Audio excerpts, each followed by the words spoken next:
story of Goldilocks? Yeah. Okay. Once upon a time, there were 3 bears, a mama bear, a papa bear, and a baby bear. And they lived in a modest house in the woods, and they were happy. They were all reasonable people. And then one day, Baby Bear invites this little blonde-haired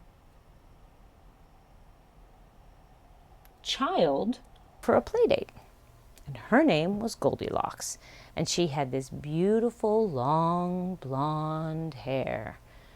I mean, God knows how much time her mother spent brushing and washing that business every day. It was like hair you'd see in a Pantene commercial on a 6-year-old. And my Lego-loving Baby Bear was so excited to have the golden child over to her house, which Mama Bear could not understand at all because Goldilocks was a complete nightmare.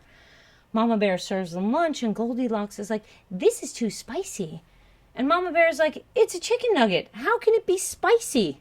Oh, and the milk was too cold, and the French fries were too soggy, and the cucumber was too crunchy. I mean, there's no pleasing this girl. Oh, and the whole afternoon goes on like this. I don't want to play with this stuffed animal. I want her stuffed animal. I don't want to use this Wii remote. I want her Wii remote. And even on the way home, she didn't want to ride in this booster seat. She wanted to ride in her booster seat after everyone was buckled in. Who lets a kid act like that? I mean, that's just bad parenting. And okay, Mama Bear kind of lost it, and she said to Goldilocks, "Okay, if you're not comfortable in that seat, there's plenty of room in the trunk." And that shut Goldilocks up. Actually, everyone in the car got really quiet.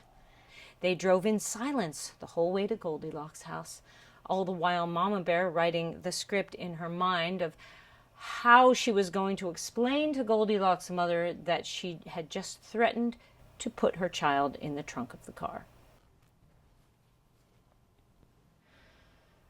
But when they get to the house, get this, Goldilocks bounds out of the car and up to her mom and says, "Mom, this was the best play date ever. I love Mama Bear." And I'm not even sure what happened next, but somehow Mama Bear agreed to have Goldilocks over for a sleepover on Saturday. So Samantha's coming for a sleepover? Oh my God.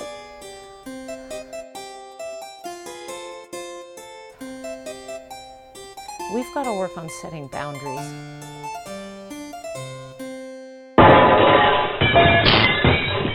Click right here on this magical sign to Subscribe!